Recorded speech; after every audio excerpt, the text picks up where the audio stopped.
और उन्होंने अपनी अकल पर अपने फहम और अकल पर क्या कर लिया? भरोसा किया, तकिया किया। आमीन।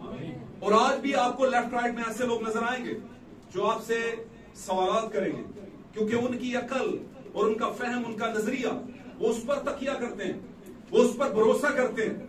आमीन, आमीन। मुझे एक बात बताएं, भाई ब्रैनम ने एक अपने मैसेज के अंदर एक बात बड़ी खूबसूरत कही। उन्होंने कहा एक औरत जब हामला होती है और बिल्कुल करीब ही घड़ी होती है कि वो जिंदगी को दुनिया में लाए, हालेलुया, गौर से सुनिए, तो बहुत पेनफुल टाइम गुजर रहा होता है, बर्थ पेन चल रहे होते हैं और फिर अलामतें जाहिर होती हैं, पहले पानी फिर खून, आमीन, और फिर जिंदगी दुनिया में आती है। उसके बाद जब जिंदगी दुनिया में आए तो कुछ ही लम्हों के बाद मामा जो होती है बेबी को अपने साथ लगाती है और फीड करवाती है, आमीन, और वो बेबी फीड करना शुरू कर दे और कुछ अरसे के बाद, कुछ दिनों के, हफ्तों, महीनों के बाद उसी बच्चे को किसी और औरत के साथ लगाएं और उसे कहें फीड कर, कभी भी नहीं करेगा, करेगा? पीछे हटेगा, वो नहीं करेगा, क्योंकि वो अपनी मां के बदन का क्या है? हिस्सा है। वो अपनी मां के बदन पर तकिया करता है, उसी पर भरोसा करता है। आमीन। वो किसी और मां पर भरोसा करता ही नहीं। आमीन। मेरे अजीजों, खुदावंद ने जो सॉफ्टवेयर आगाज ही से इंसान के अंदर अकल, दानिश, फहम पैदा कर दिया, अगर आप उससे हटकर किसी पर चलते हैं तो खुदा के कलाम पर, उसके हुक्म पर तकिया ना करते, उसे रद्द करते हुए दुनिया के किसी नजरिए पर तकिया करते हैं। आमीन। और वो आपकी अपनी अकल है, वो आपकी क्या है? अपनी अकल। आप इस बात को जानते हैं कि खुदा ने आगाज ही से रसूलों के जरिए से, नबियों के जरिए से काम किया। आमीन। खुदा ने जब भी किसी से बात करना चाहिए तो उसने क्या किया? नबी से बात की। किससे बात की? और खुदा अपने तरीके को बदलता नहीं, इतना ज्यादा खुदा बात करता है अपने नबी के जरिए से, फिर बात करता है अपने प्यामरों के जरिए से, और फिर प्यामर जो कहते हैं, जो खोलते हैं, अगर वो सच है, कलाम से लिंक्ड है, तो उसको मानना पड़ता है। आमीन। उसके अलावा कुछ लोग आते हैं और नजरियात को पेश करना शुरू करते हैं, आमीन, और भूल जाते हैं कि इसका आगाज कहां से हुआ और ये क्या था, और लोग उसको नस्ल दर नस्ल मानते रहते हैं और याद भी नहीं करते कि ये कहां से शुरू हुआ और हम क्या कर रहे हैं, क्या मान रहे हैं। मेरे अजीजों, यूहन्ना की इंजील के अंदर इस बात को बयान किया गया, अंजील के अंदर, कि देख जो रोशनी तुझ में है, कहीं वो तारीकी तो नहीं। देख जो नजरिया, जो कलाम तेरे अंदर है, जो प्रोफेसी तेरे अंदर है, कहीं वो कलाम से कंट्रारी तो नहीं, कलाम के अगेंस्ट तो नहीं, कलाम के खिलाफ तो नहीं। अगर खिलाफ है तो आप जाने अनजाने में खुदा के कलाम को रद्द किए जा रहे हैं। और भाई विलियम ब्रैनम अपने एक मैसेज में कहते हैं कि हमने अपनी जिंदगी में बारहा खुदा के कलाम और उसकी आवाज को रद्द किया होगा, लेकिन याद रखिए, आपको मालूम भी ना होगा कि इसी रद्दो अदूल के सिलसिले के अंदर आप एक बार आखिरी वक्त खुदा के कलाम को रद्द कर रहे होंगे और आप जिंदगी के लकीर की दूसरी तरफ होंगे जहां पर मौत है। इसलिए रद्द करने से पहले सोचें, ख्याल करें, खुदा से उसका मुकाशवा मांगे, दुआ करें, तो फिर क्या है, आपको खुदा मुकाशवा समझाएगा। आमीन, आमीन। मुझे बताएं, सिलेबस की किताबों में जो रियाजी की किताब है, जो कि मुश्किल तरीन किताब समझी जाती है और मानी जाती है कुछ लोगों के लिए, मैथमेटिक्स की किताब, टीचर जब सिखा रहा होता है ब्लैक बोर्ड के ऊपर, तो बहुत से उलमा जो होते, बहुत से स्टूडेंट्स जो होते हैं, सीखने वाले जो होते हैं, उनको फट से समझ आ जाती है, और उनमें से कुछ ऐसे होते हैं जिनको समझ, तो इसका मतलब ये तो नहीं है कि वो गलत समझा, इसका ये मतलब नहीं है कि वो गलत समझा रहा है। आपकी ज़हनी अहलियत अभी कम है, या आपको अभी धक्का स्टार्ट करके चलाना पड़ेगा, फिर आपको थोड़ा एक एक लाइन करके सिखाना पड़ेगा। हर तरह का इंसान इस दुनिया में मौजूद है, हर तरह का फर्द बशर इस दुनिया में मौजूद है, हर तरह का बिलीवर इस दुनिया में मौजूद है। आमीन। कुछ लोगों को टाइम लगता है भेद को समझने के लिए। कुछ लोग जब भेद को नया नया सुनते हैं तो उनको जंप लगता है, जिसके मुताबिक, जिस तरह मैं कहा करता हूं कि अक्सर नए नए खाने हमारे टेस्ट को, चूंकि डेवलप नहीं हुआ होता हमारा टेस्ट, इसलिए हमारी जुबान को, हमारे मुंह को अच्छे नहीं लगते और हम कहते हैं परा करो परा करो। और कुछ ही दिन के बाद ऐसा होता है कि हम खुद कहते हैं भाई जी चाइनीज खाने दिल कर रहा है। क्या ख्याल है? आज हमारा इस तरह का खाना, उस तरह का खाना, किसी होटल का खाना खाने को क्या कर रहा है? दिल कर रहा है। क्यों कर रहा होता है? क्योंकि हमें आहिस्ता आहिस्ता वो खाना समझ आना शुरू हो जाता है। Hallelujah, hallelujah. अब हुआ क्या? भाई बहन, हम कहते हैं इसी तरह खुदावन की भेड़ें उसकी आवाज सुनती हैं। गौर कीजिए, इधर यूहन्ना की इंजील के अंदर लिखा है, यीशु मसीह ने फरमाया मेरी भेड़ें मेरी आवाज सुनती हैं, वो किसी गैर के पीछे नहीं जाएंगी, वो किसी गैर पर तकिया नहीं करेंगी, वो किसी गैर मॉम की तरफ नहीं जाएंगी, वो अपनी मॉम की तरफ रहेंगी। और आप जानते हैं हमारी मॉम और हमारा बाप कौन है? डैड कौन है? Mom dad. खुदावंद जो मसीह में जाहिर हुआ। हालेलुया। और मसीह में आकर वो कहता है जिसने मुझे देखा उसने बाप को देखा। हालेलुया। यीशु मसीह के जलाल के लिए देखा।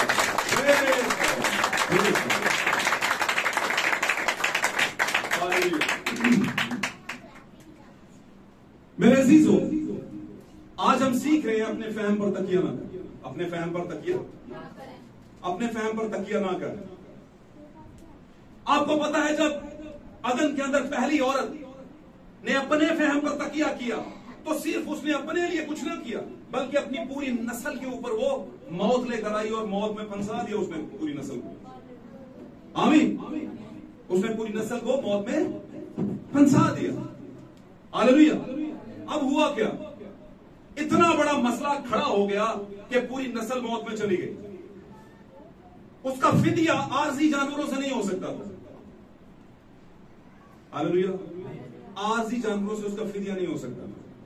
एक ऐसी मां को आना पड़ा दुनिया के अंदर। आमीन। और उसने आकर शहर यरूशलेम से उतरते वक्त, पहाड़ से उतरते वक्त, जैतून के पहाड़ से उतरते वक्त शहर यरूशलेम की तरफ देखा और वो उस पर क्या कर गया? क्या करना शुरू कर गया? अफसोस किया, उसने रोना शुरू हो गया। उसकी आंखों से आंसू जारी हुए। पाक कलाम यूं ही बयान करता है। आमीन। और उसने कहा ए यरूशलेम, ए यरूशलेम। मतलब क्या है इसका? बोलिए क्या मतलब है इसका? यरूशलेम का क्या मतलब है? ऊंचा बोलेंगे तो समझ आ गई किसी को। हम किसी से डरते हैं? डरते हैं किसी से? खुदावंद के अलावा तो किसी से नहीं डरते। तो उसका इजहार करें ऊंचा। क्या है यरूशलेम का मतलब? भाइयों में से भी सलामती का घर। चंगा भाइयों में एक कदे नुमाइंदगी सारे ने कर। तुसी भी बोलना है भाई है ना, दुकान से नहीं आए तुसी? बताएं मुझे। अच्छा दुकान पे जाए ना, 50 बंदे भी खलोते हैं तो पिछों नहीं जाएंगे, बीच में से होके चले जाएंगे।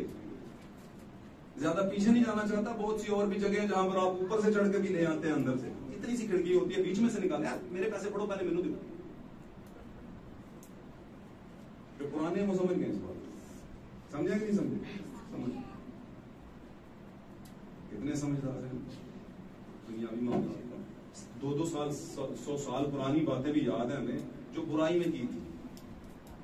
जी लाइन लगी हुई है, ऊपर से चढ़ जाना है। इतनी सी खिड़की है, बीच में से जाके 50 रुपए दे देने। यार 3 दे मेनू दो ना पहले, टाइम हो गया उधरों। है जी। तो इधर यरूशलेम का क्या मतलब है भाई? भाई बोलेंगे इतना तो बात है, पिछले दिन कोई नहीं। गुड, खुदावंद बरकत। यरूशलेम का मतलब सलामती का घर। Hallelujah, hallelujah. यीशु सलामती के घर पे रोया। वो कौन है सलामती का घर? मैं और आप है सलामती का घर। हम पर रोया यीशु। और कहा क्या? उसने कहा ए यरूशलेम, ए सलामती के घर, ए यरूशलेम, ए सलामती के घर, ए कलीसिया। बहुत बार, कई बार मैंने चाहा कि जैसे मुर्गी अपने बच्चों को अपने परों के नीचे छुपा लेती है, मैं भी तुम्हें क्या कर लूं? छुपा लूं लेकिन तुमने ना चाहा, तुमने ना चाहा। तो मुर्गी मां की सूरत अपने बच्चों को लपेटने के लिए, समेटने के लिए आई। हालत मुर्गी जैसी कर ली, जो मर्जी आ रहा है थप्पड़ मार रहा है, जो मर्जी कोड़े मार रहा है, जो मर्जी थूक रहा है, जो मर्जी कह रहा है जी।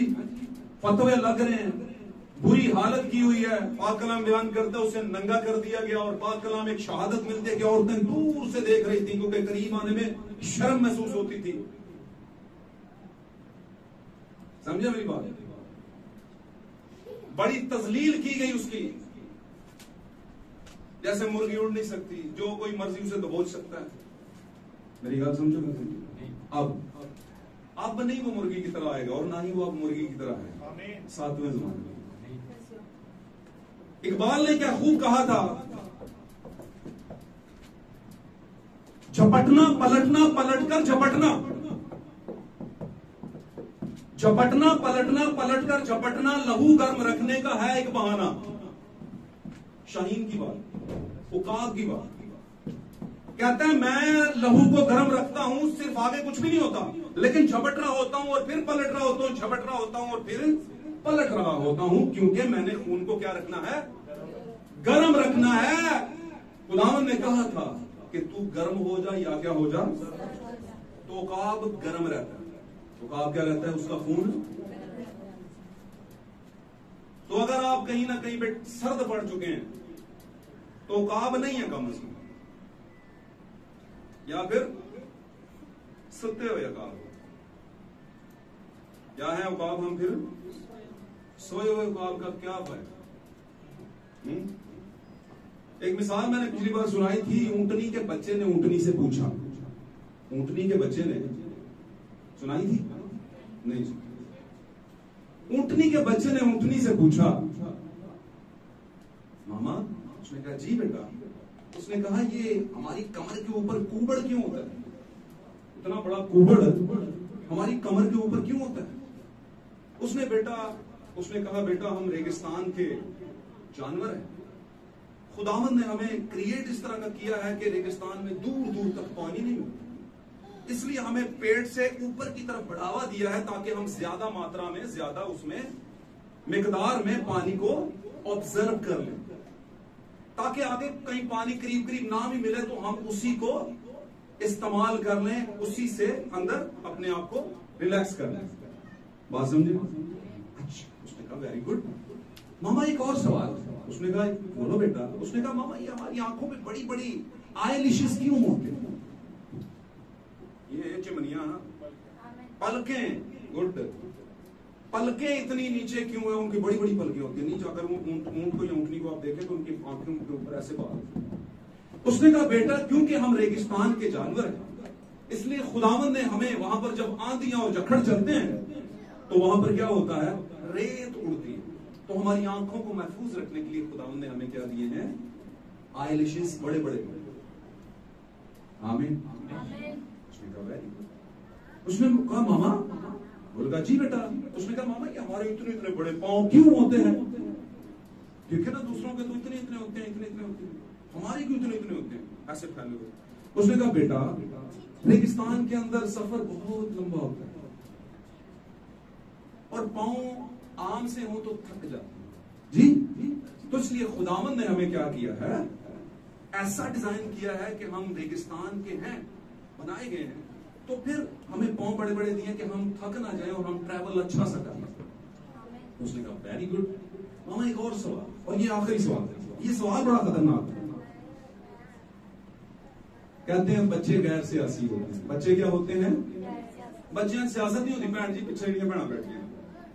बात मेरी समझ आ रही है? थोड़ी बहुत जो खुदावंद बरकत, बात समझ आनी चाहिए सबको।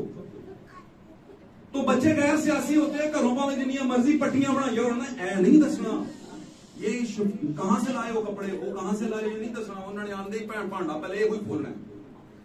पता है अंकल जी, हम मेरी मामा ने ये कपड़े कहां से लेके दिए हैं जी? ये जूते हम लंडे से लाए हैं, ये जूते हम वहां से लाए हैं, वो आया था वो दे गई थी। सारे क्यों? गैर सियासी होते हैं। रिश्ते उन्होंने नहीं लगे कोई दुनिया की होंगे। उन्होंने वही कहना जो उनका मन करता है। आमीन। अब चौथा सवाल ऊंटनी के बच्चे ने ऊंटनी से पूछा, तो इस सवाल का जवाब भी बड़ा खतरनाक है। जवाब था ही नहीं ऊंटनी के पास, क्योंकि बाज़ औक़ात हम जीनियस बड़े होते हैं, माँ भी होते हैं, बाप भी होते हैं, पादरी भी होते हैं, एल्डर भी होते हैं, फादर, बाबू, मुबशर भी होते हैं, और जितने भी टैग लगते जाएं हम कहते हैं ये कम है, 2-3 और ले आओ, हमारी इज्जत में इजाफा हो जाए, लोग हमारी पूजा पाठ करें, हमें इज्जत दें। आमीन। उसने कहा, मामा जी अगर ये सब कुछ हमारे पास है और रेगिस्तान के जानवर हैं हम, तो फिर हम यहां चिड़ियाघर में क्या करें? तो इसका जवाब मामा के पास नहीं। इसका मतलब क्या है?